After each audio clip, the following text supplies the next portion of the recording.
Good evening and a very warm welcome. This is the Daily News Simplified, and I'm Ankit. Now, today being the 14th of August, which means a day before our Independence Day, we have in our discussion five important articles which we have picked up from the Hindu and the Indian Express newspaper. Now, let us begin quickly our discussion, but before that, please make sure to hit the like button and also do not forget to subscribe our YouTube channel. So, in this regard, let us first understand that there is a tug of war going between the union government on one hand and the government of NCT Delhi on the other for quite a few years. Now, this tug of war found itself in the text and context article which appeared in the Hindu newspaper today, that is page number 10. Now, this article it highlights that there has been a friction between union government on one hand and the government of NCT Delhi on the other, which has led to various judgments by the Supreme Court and passage of legislation by the Parliament of India. Now, this topic is important from GS paper 2 perspective because, as you can see, the syllabus it highlights issues, challenges which are pertaining to federal structure of the country.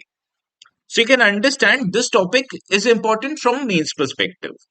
Also, because in the year 2018, a question directly appeared in the mains examination on this very topic. So, to understand the tussle or the political tussle between these two levels of the government, we have to first understand the evolution of administration in the NCT territory of Delhi. Now, at the time the constitution was enacted, which was the year 1950, you can see that Delhi was categorized as a Part C state in the Indian constitution. However, things changed in the year 1956 because this was the year when states of the Indian Union they were reorganized based on the recommendations of Fazl Ali Commission. Now, based on this reorganization, the Delhi it became a union territory under the control of union government. Now, between 1956 and 1966, it was a decade of evolution in the union territories administration. Because in the year 1958, we saw establishment of Municipal Corporation of Delhi, whereas in the year 1966, Delhi Administration Act was passed. And based on this act, a limited representative government was formed in the Union Territory of Delhi. Now, this limited representative government was very different from current government which exists currently because people they did not used to vote for electors, and the state or the Union Territory of Delhi back then did not have a legislative assembly. However, based on the recommendation of Balakrishna Committee in the year 1989, the Constitution of India it was amended in the year 1991, and this amendment was termed as 69th Amendment Act. And based on this amendment, another act was passed in the parliament, which was known as Government of National Capital Territory of Delhi 1991 Act. Now, based on these two legislations and amendment of the Constitution, Article 239, Section AA were introduced. Now, back in the year 1956, Delhi became a union territory under Article 239. So, coming back to 1991, where you can see Article 239 AA was added to the Constitution of India, which provided for a government in National Capital Territory of Delhi. Now, this government it came to be headed by a lieutenant governor who will be appointed by the union government. Now, this lieutenant governor will discharge his or her function based on the aid and advice of Council of Ministers of Delhi, which will be headed by a Chief Minister of Delhi. Also, this act provided for establishment of a legislative assembly in Delhi, and this legislative assembly will have power to discharge functions which are mentioned in the state list as well as the concurrent list, which you can see is mentioned in the seventh schedule of the Indian Constitution. However, there was this one caveat, that is the Legislative Assembly of Delhi, it cannot legislate on three matters which were mentioned in state list. that is public order, policing, as well as the matters related to land. So these three matters were excluded from the purview of Legislative Assembly of Delhi, and otherwise it can legislate on all matters which are mentioned in the state and concurrent list. So this is what the current structure of Legislative Assembly and the government of Delhi is all about. That although it has some powers of the Legislative Assembly, however, it does not have these three key powers which separates National Capital Territory of Delhi from that of other states. Understood. So this was the evolution, how the administration of National Capital of Territory of Delhi it changed over the years. However, this very evolution became a source of tussle in the year of 2050. Because in this year, we saw that Aam Aadmi Party, it came into power in Delhi with a huge majority. Whereas back in the year 2014, BJP came into power at the union level with a majority seats. So these two parties were involved in a political tussle, which led to many cases in the higher courts of the country. That is first the High Court of Delhi and then the Supreme Court of Delhi. So we'll understand how the tussle between the union and Delhi government has taken place over the last 8 years or so.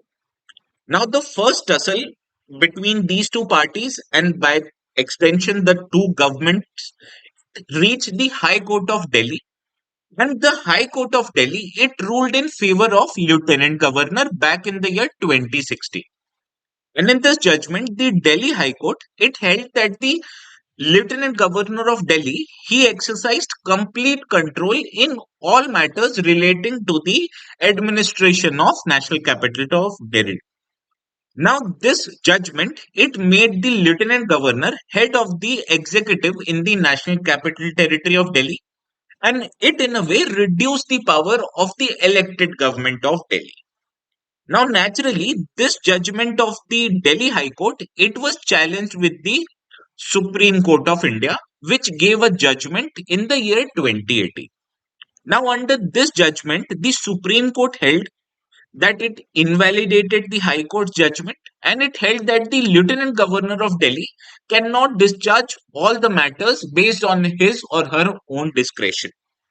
Rather, the Lieutenant Governor will be bound by aid and advice of Council of Ministers in all matters except three matters, that was public order, policing, and land. Hence, you can say this judgment of the Supreme Court of India it restored the powers of the elected government in matters of day-to-day administration of the National Capital Territory of Delhi. Now, this judgment, in a way, was nullified by an act of parliament that was Government of NCT Delhi, as this act was amended in the year 2021. Now, the provisions of this act it required the Council of Ministers to obtain an opinion of lieutenant governors before making any executive actions, which was specified by lieutenant governor. Also, this act made a very important change. That is, any act which is passed by the Legislative Assembly of Delhi, the term government mentioned in that particular act will be interpreted as a lieutenant governor. And also, this act provided a provision that any bill which will be uh, brought forward for assent by the lieutenant governor, the lieutenant governor will have the discretion to refer that bill for consideration of the president of India if the lieutenant governor feels that the matters reflects to matters which are outside the purview of Legislative Assembly of Delhi. So you can understand this amendment, it gave the Lieutenant Governor of Delhi a wide discretionary powers. Hence, you can say that this act it tilted the balance of power in favor again with the Lieutenant Governor of Delhi away from the elected government of Delhi. Now, also in the year 2022 and 23, there arose a controversy between the Union government and government of Delhi over the control of transfers and posting related to the services of National Capital Territory of Delhi. Again, this matter reached the Supreme Court of the country, and in the judgment, the Supreme Court highlighted that the Delhi Assembly and government it has a legislative and executive power over transfers and posting of the employees, that is services associated with National Capital Territory of Delhi. So you can say this judgment of the Supreme Court it again restored the powers with the elected government of National Capital Territory of Delhi, which are in matters of posting and transfers of bureaucrats. So again, to nullify this judgment, the government of India brought forward a National Capital Territory of Act, which was amended in the year 2023. Now, this was a very important act. Why? Because under this act, the government of India it created a National Capital Civil Services Authority, which will consist of not just CM of Delhi, but also the Chief Secretary of Government of Delhi and also the Principal Home Secretary of Government of Delhi. Please note that these two officials, that is Chief Secretary and Principal Home Secretary of Delhi government, they are not appointed by the Delhi government, rather they are appointed by the Union government. So you can say only there's just one politician in this body, and there are two bureaucrats who are appointed by the Union government.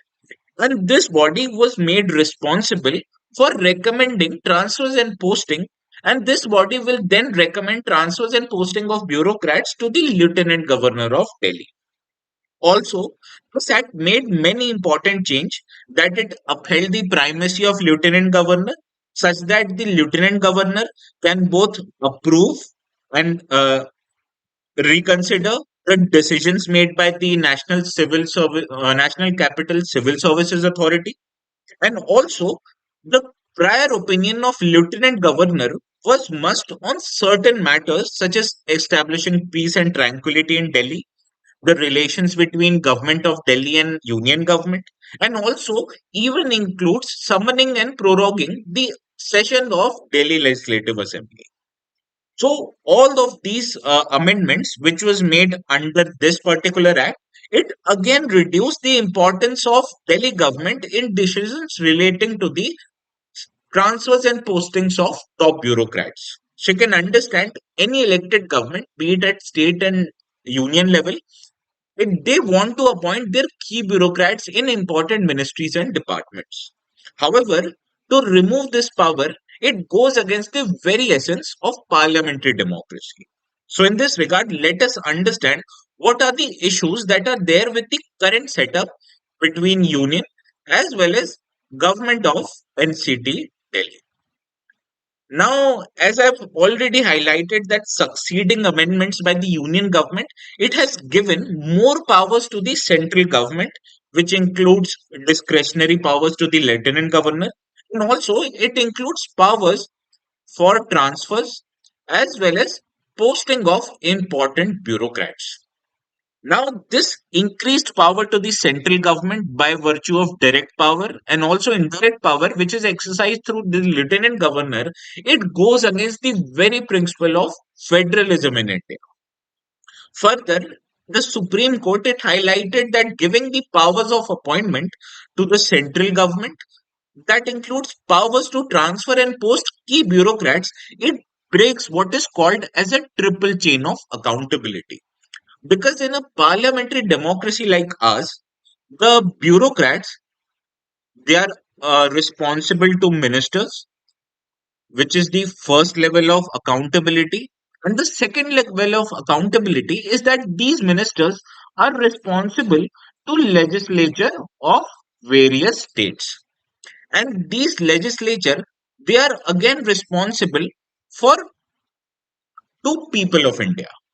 So you can understand there are three levels of accountability which exist in any democratic setup. However, when the bureaucrats themselves they are not appointed by the elected ministers, but rather by an appointed functionary like lieutenant governor, this breaks this triple chain of accountability. Further, as I've already highlighted in the previous slide, these acts and amendments they have enhanced the discretion which is there with the Lieutenant Governor of Delhi. Because as you can understand, the government of Delhi it is required to seek opinion of lieutenant governors. Also, the recommendations of National Capital Civil Services Authority can be rejected or accepted at will by the lieutenant governor of the house. So you can say that this enhanced discretion, which is there with an appointed executive, it undermines the powers of the elected government of NCT Delhi. Now, also this arrangement of enhanced discretion and referring matters to seek opinion of the lieutenant governor imbibes what is called as a non-clarity in governance. And you can understand this non-clarity in governance can lead to delays in decision making, which may be due to inefficiencies and uncertainties associated with day-to-day administration. So these are the issues which are currently existing with the current setup of the governance in the state or the union territory of Delhi. So, in this regard, let us understand what should be the suggestive way forward in order to make the governance in Delhi more harmonious and constructive. First of all, the apex court of the country, that is the Supreme Court, it highlighted the need to have a collaborative structure of governance. Because according to the Supreme Court of the country, there are key important documents, that is Constitution of India on one hand, and government of NCT Delhi, which provides for structures of both the governments at three levels, that is at union level, at state level, as well as at the local level, which is bestowed with the Municipal Corporation of Delhi. So the collaboration of these three levels of government, it is very much essential to enable an effective governance in the National Capital Territory of Delhi. Further, there is a need to understand or have a fine balance in the interests which are there in Delhi. First of all, there are state or union territory related interests with Delhi. And also, we must not forget that Delhi is our national capital, which means Delhi has setups which are both of international as well as of national importance. For example, you can say that Delhi has offices of various embassies across the country, and also Delhi has offices of important national institutions, be it headquarters of Indian Armed Forces or even having the Parliament of India. So there's a need to fine tune the interest of both state as well as the interest of national government.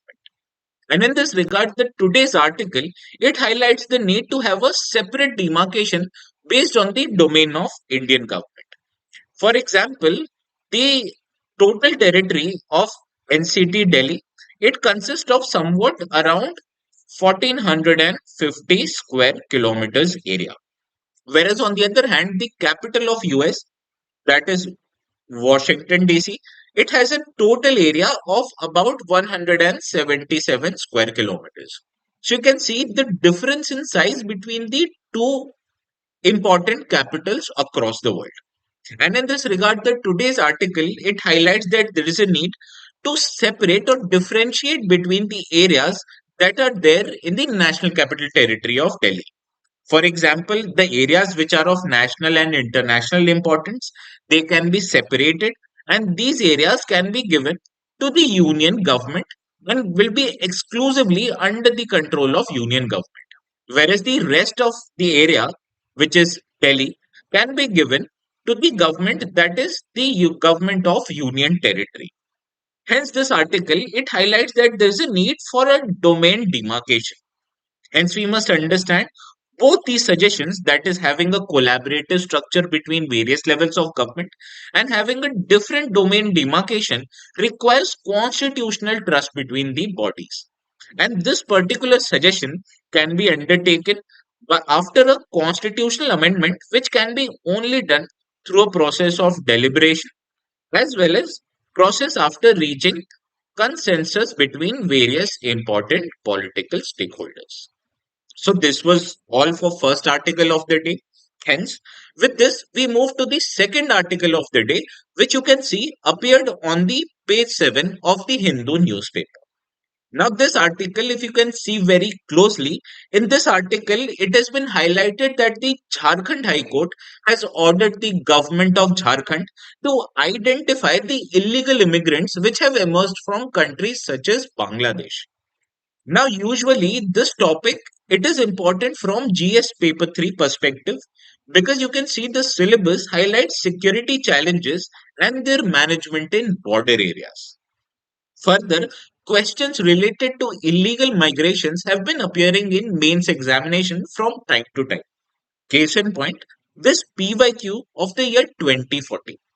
Hence, it is important for us to discuss this topic comprehensively as the notes of these topics will help you eventually in your mains answer writing.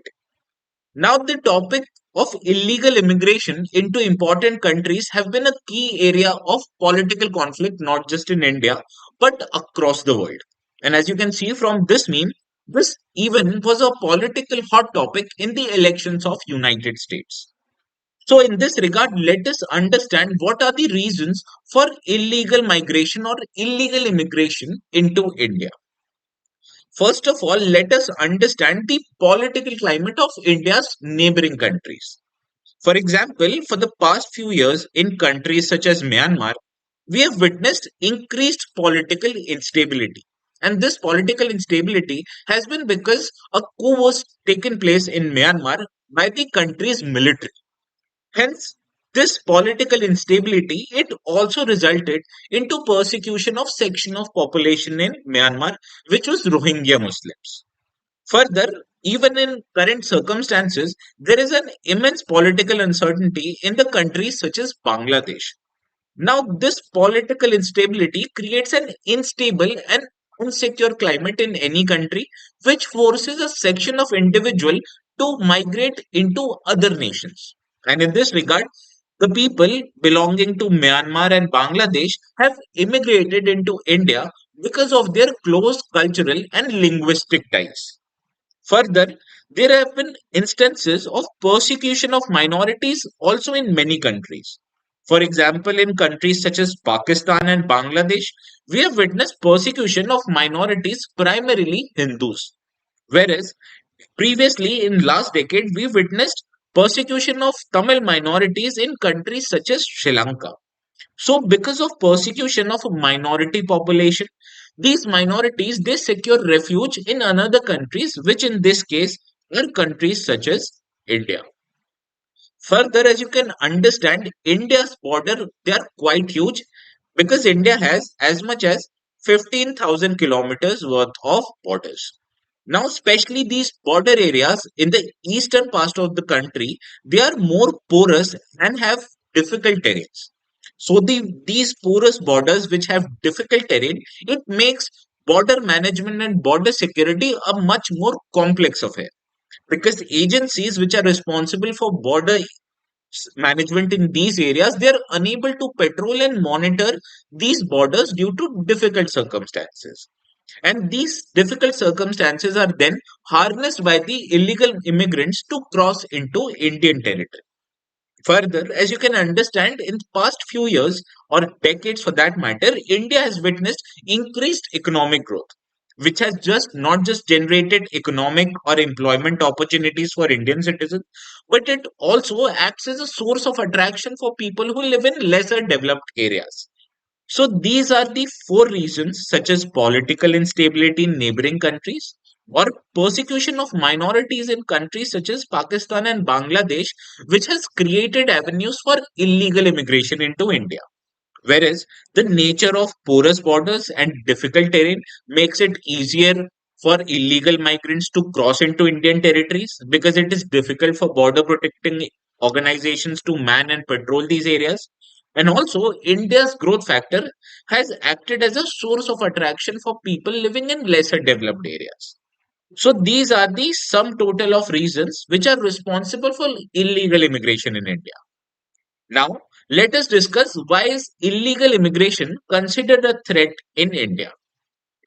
Now, first of all, you have to understand that primarily this issue it acts as a threat to national security in the country because these illegal immigrants they are involved in activities such as terrorism, as there are many instances, especially in areas such as Northeast, where illegal immigrants from Bangladesh and Myanmar they are involved in terrorist activities, which has created avenues for political and economic instability. And also, these illegal immigrants they're involved in activities such as drug as well as human trafficking. Now, these activities, such as drug and human trafficking, they are done by illegal immigrants, and the funds from these activities they are sourced to undertake terrorist activities in the country. So you can understand this illegal immigration in the first place. There is a primary threat to India's national security. Further, as you can understand, any area, especially areas such as northeast part of the country, it has a very limited resources. And these resources, they are not just enough for the native population. So whenever illegal immigration takes place to these scarce resources areas, it creates a conflict over resources between the native population on one hand and the illegal immigrants on the other. And this conflict of interest, it is further aggravated with the crisis of identity that exists between native and illegal population. You can understand there are certain sections in the part of our country which have close linguistic and ethnic ties to people living across the border. For example, Naga tribes, they have cross-border relations with Nagas who live in countries such as Myanmar. And same exists with people living in states such as West Bengal and Tripura, with people living across the border in Bangladesh. So whenever these people they enter into India, it is very difficult for common people like you and I to differentiate between who is a native and who is an illegal citizen. So this crisis of identity between natives and illegal, it creates an opportunity for social tension.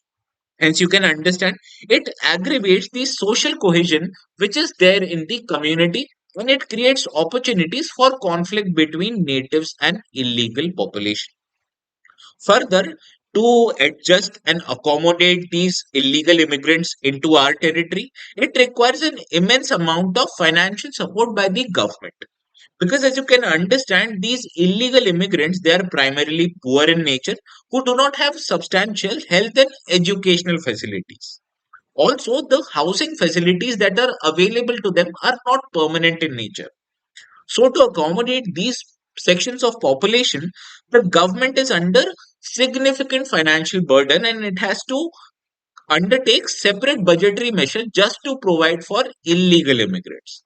Now, again, this will again bring a conflict over distribution of scarce resources because any native population you can understand will not like that their government is making provisions for illegal immigrants. Hence, all of this results into conflict between the local community, that is native population, and also the illegal set of population. Further, there's also a political angle to illegal immigration because what will happen if these illegal immigrants get voting rights by some means? Hence, you can understand these illegal population, if they have voting rights, they'll have also a political bargaining chip over the stakeholders in the Indian polity. And this again brings out more threat to India's not just political and economic cohesion, but also the threat to India's sovereignty. Hence, you can understand the whole process of illegal immigration is a threat not just to India's social and economic security, but also to India's territorial and national security. Hence, in order to deal with illegal immigration, the government of India has taken many measures across the few decades. Now, the most important measure in this regard is that the government of India it has strengthened its border security in recent years. For example, India shares almost 4,000 kilometers worth of boundaries with that of Bangladesh. Now, out of this 4,000 kilometer worth of boundaries, around 3,200 kilometers worth of boundaries have been fenced by the union government. Now, this fencing will make illegal immigration into India more difficult. Further, the government has also implemented what is known as a comprehensive integrated border management system. Now, this CIBMS is a tech system which enables enhanced monitoring of countries' border areas. Further, Government of India has constructed more and more border roads through the organization called Border Road Organization. This border road will enable the border protection organizations to deploy and monitor border areas in a more effective manner. Further, government has also undertaken many legal and policy framework measures as well. For example, the Foreigners Act of the year 1946, it gives the power to the union government to detain as well as deport the illegal immigrants into the country. And based on the powers which are given to the government on this act, the government it implemented a national register for citizens in the state of Assam, where this exercise took place, where people in Assam they had to establish their identities in order to gain this citizenship rights. And in this process, it was found that 1.9 million people who are natives of Assam they were excluded from the citizenship of India.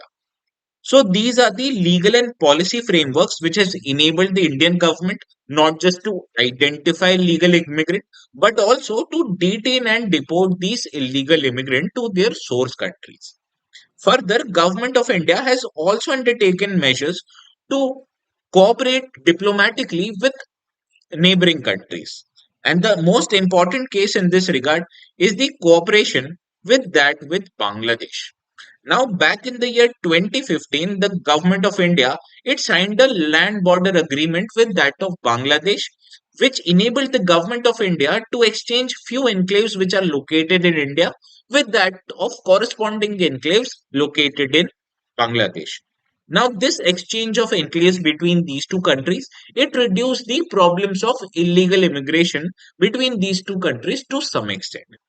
So these were the examples that were taken by Government of India to reduce the menace of illegal immigration into the country.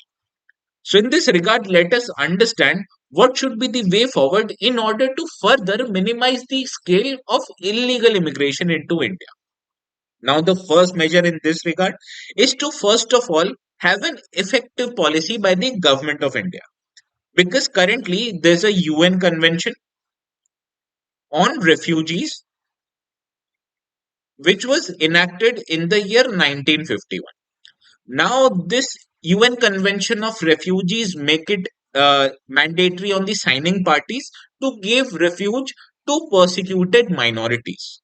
However, it is also important to note that the government of India it is not a signatory to this particular Convention of Refugees, as it is not a signatory to this convention. Hence, government of India cannot differentiate between refugees and asylum seekers on one hand with that of illegal immigrants on the other. Hence, there is an absence of effective policy with government of India to give citizenship rights to refugees and asylum seekers and deny the same to illegal immigrants in the country. Further, there's also an inherent need to bring an unique ID card for people who move across the border quite frequently. These can be native population of areas such as northeastern part of the country, or they can be traders who move around the borders to undertake their day-to-day business. So this unique ID card will help government identify who are the legal people who are legally allowed to cross borders, and this will help India separate people from illegal immigrants also. Further, as I've already highlighted in this slide, that there are about 800 kilometers further left, which is required to be fenced across the border. So, the fencing of further borders can also be undertaken quite quickly, which will enable the Indian government and border protection organization to manage the India's border more effectively in this regard. Further, the border management responsibility in the country is right now given to various different bodies. For example, the Bangladesh border it is manned by the Border Security Force, whereas on the other hand, the borders which are there with Myanmar they are managed by a body called Assam Rifles. So you can understand there are various bodies such as BSF, Assam Rifles, as well as Indo-Tibetan Border Patrol, which are responsible for management of borders currently. Hence, it is very much essential to integrate these bodies as it will make the coordination and discharge of border management function more and more comprehensive in nature. Further, in areas such as Southeast Asia and South Asia, there exist various regional forums such as that of BIMSTEC. Now, these forums they can be effectively used by union government to first of all uh, diplomatically deal with neighboring countries and also may help them understand what is the scale of illegal immigrants which emerge from these countries and they come to India. So the forums such as BIMSTEC can be used effectively by the country to first of all address the underlying cause of emergence of illegal immigration from these countries. So these were all two important articles which we discussed from mains perspective, and we'll then move on to the articles which are more important from prelims perspective.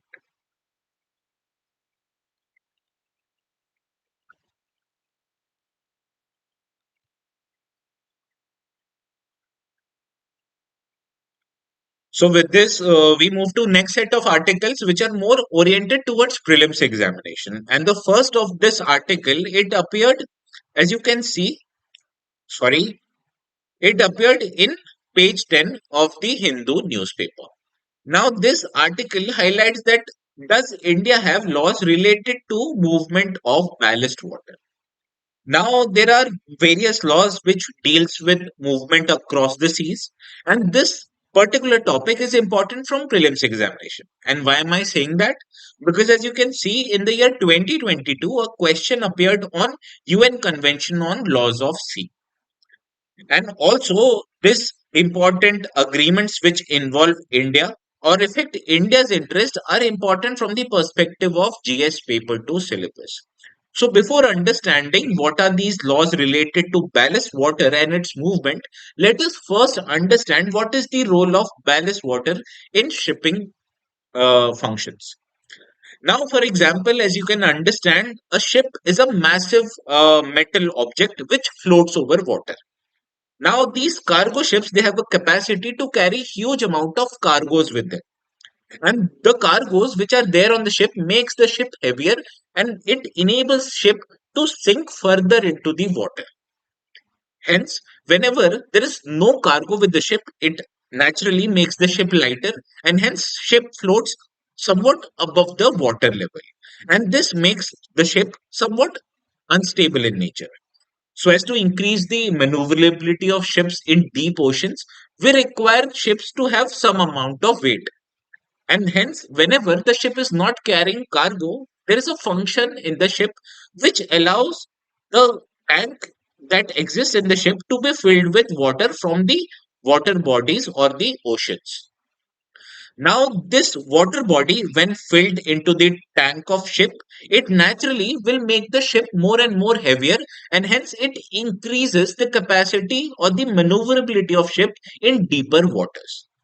And this process it reverses whenever the ship is loaded with cargo. So this cargo load, when it is undertaken on the ship, the ballast water is then pumped out into the port areas.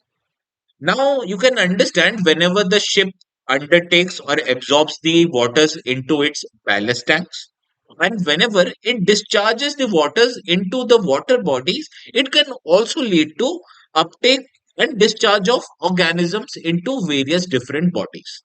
And these ships they carry cargoes across the world. So it is very much a possibility that whenever the ship was harbored in an Atlantic Ocean, it must have undertaken or absorbed water, which could also lead to uptake of organisms which we find in, say, Atlantic Ocean. And whenever this ship discharges its water in, say, ports across India, it can lead to discharge of organisms which originally belong to Atlantic Ocean into the waters of Indian waters. So this creates a chance that there may be existence of invasive alien species or marine organizations into different water bodies. And to tackle with this issue, there exists a Ballast Water Management Convention. Now, as the name suggests, this convention helps prevent of spread of potentially harmful aquatic organisms which are transported in the ballast of ship's water. Now, this convention, it is applicable to the signatories of this convention who are known as contracting parties. And the ships who are registered with these countries, they are allowed or they are expected to manage their ballast water in a responsible manner. For example, according to this convention, the ships which are constructed recently, they are required to dose of their ballast water and dose these ballast water with chemicals in order to remove harmful invasive species. Whereas the ships which were constructed earlier, who do not have such chemical treatment systems, they are required to exchange their ballast water with neutral waters belonging to somewhat in middle of the ocean, because this exchange of neutral water which will prevent the existence of invasive alien species into another country's water body. However, it is important to note that this particular convention, it is not applicable on warships belonging to country's navy. Now, what is the India's position in this regard? Now, India, it is not a contracting party to the Ballast Water Convention. Hence, there is no obligation on part of ships which call upon Indian port to enforce the Ballast Water Management Convention. Hence, in a way, Indian ports they only acts as a facilitator to ship traffic, and they cannot be held liable in case of discharge of ballast water into Indian ports. However, the responsibility or liability will then be bestowed upon the owner of the particular vessel, which is responsible for irresponsible discharge of ballast water. So, let us now solve the practice question which you can see we have framed on this particular topic. First of all, let us consider the following statements. The first statement, it states that Ballast Water Management Convention, it aims to prevent the spread of potentially harmful aquatic organisms and pathogens. And you can understand from this discussion, this statement is a correct statement because it helps in spread of potentially harmful aquatic organisms. Moving on to the second statement, India, it is one of the contracting parties of BWM Convention, which mandates Indian ports to comply with norms related to ballast water management. Now, as you can understand, as I've already highlighted here, India is not a contracting party. Hence, the second statement here is incorrect. So, the correct answer to this practice question is option A, as statement 1 was correct. Moving on to the second article, which you can see also appeared in the Hindu newspaper. Now, this news article it highlights that the Defense Research and Development Organization it has carried out a test flight of a long-range guided bomb, which is named as Gaurav. Now, this news article it is important from GS Paper 3 syllabus because this development it highlights the example of indigenization of technologies, and it also signifies the achievements of Indians in the fields of science and technology. Further, various developments related to India's science and defense sector have been asked by UPSC before in the prelims examination. Hence, this topic becomes important from prelims examination.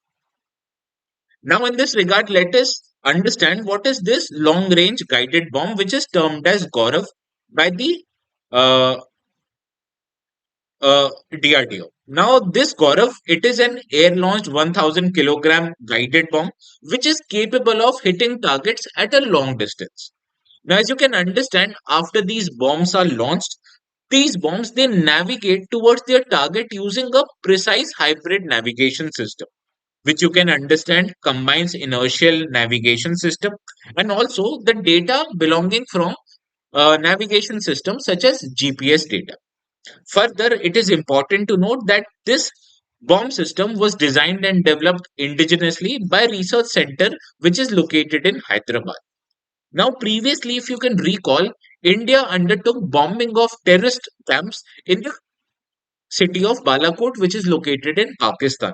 Now, to undertake those bombing missions, the Indian Air Force it used what is called as a Spice 2000 bombs, which was developed and designed in the country of Israel. Hence, to reduce the dependence on foreign weapon systems, these weapon systems were developed by DRDO. Now, in this regard, what is a glide bomb? Now, these guide bombs or glide bombs, they act as a standoff weapon systems which have an aerodynamic surface, and these aerodynamic surface, it enables these bombs to navigate to their targets effectively. And these bombs, they are released from an aircraft which is located far away from the target. And these bombs, they have control surfaces such as wings and fins. And these wings and fins, they allow these bombs to glide and guide to their path, which is further guided by a GPS system which enables the precise hitting of the targets which is intended by the aircraft. And the most important aspect of these glide bombs is that the glide bombs, they allow the aircraft to stay out of the ranges of enemy air defense system. Hence, it not just protects the aircraft from enemy attack, but it also enables effectively of bombing of targets which is intended by a country's or India's air force. So in this regard, let us now solve the practice question. With reference to Gaurav glide bomb, consider the following statements. The first statement, it is designed to be launched from submarines, which you can understand from our discussion, is an incorrect statement because they are launched through an air medium, which is through an aircraft.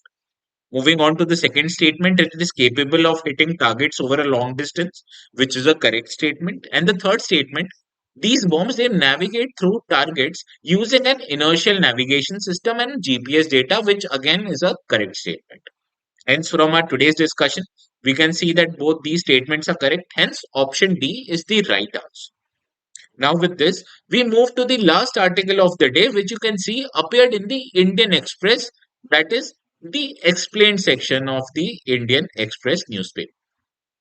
Now, this article, it highlights that the interaction between Elon Musk and former US President and presidential candidate Donald Trump, it was interrupted by a distributed dedicated denial of service attack, which is also abbreviated as DDoS attack.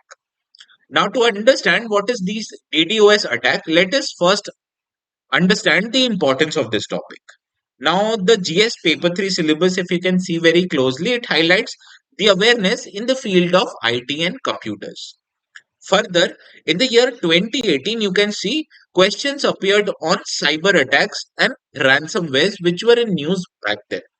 So in this regard, the term DDoS becomes important from prelims examination.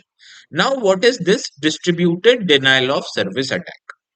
For example, each and every one of you aspirant must be aware of the fact that whenever UPSC publishes its result, each and every one of aspirants, they are eager to visit UPSC website and download the results. And as a result, when hundreds and thousands of people, they hit the UPSC website, it creates what is called as a failure or breakdown of the website. Now, the same happens in the case of DDoS attack also. However, as against eager aspirants like you and I, the DDoS attack, it takes place with the use of computer bots. Now, these computer nodes, they are created by a software engineer through use of malicious software programs, and these botnets, then they are used to ping on a certain website. Then that when hundreds and thousands of these botnets, they ping on a website, it leads to crashing of the website, as the website does not have the capacity to deal with so many influx. And as a result, it compromises the integrity of that website, and it in a way knocks off the connectivity of website. Hence, you cannot log in to that particular website in case of DDoS attack. Now, the implication of such attack can be quite many. Right? First of all, it can lead to service outages, and also it can lead to financial losses if the DDoS attack happens on a site such as that of e-commerce site, which does massive business online. Further, it can also damage the reputation of important website, in addition to imposing mitigation costs which the companies intake to protect their websites from distributed denial of services. Now, these attacks, they are very much in news, hence they are important from prelims examination. And as a result, we have curated a practice question that states which of the following statement best describes the distributed denial of services or DDoS attack. Now, the correct answer to this question, I'll expect each and every one of the viewer to respond to the correct answer in the comment section down below, and I'll tell you whether the answer there is correct or incorrect. Hence, this was all for today's discussion in our today's DNS, and we'll see you again tomorrow sharp at 6 p.m. with another edition of Daily News Simplified. So until then, I bid you a very good night.